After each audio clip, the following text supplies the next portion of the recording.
everyone. I am Anjali, the student of class +2 science team and the project leader, and I will be guiding you through this presentation.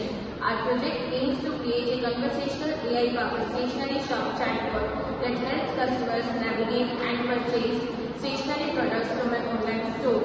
We use dialogue flow for chatbot's conversation and entities and intents.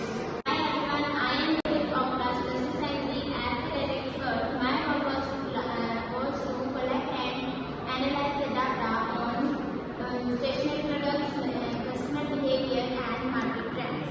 We use this data to train the chatbot's machine learning model and improve its accuracy in understanding the customer queries. I am the designer of this project. As a designer, my role is to create visually appealing and intuitive user interface for the chatbot. We use dialogue flow built-in UI components for making conversation flow that's easy to navigate.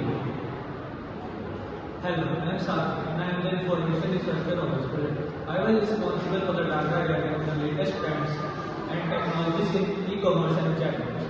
We use this research to design a conversational flow that is intuitive and user-friendly with clear intent and entities. Hello, I am YAKSH Blaster. My role is to ensure that the chatbot works smoothly and accurately. I tested the chatbot to ensure that there are not any bugs and need area for improvement.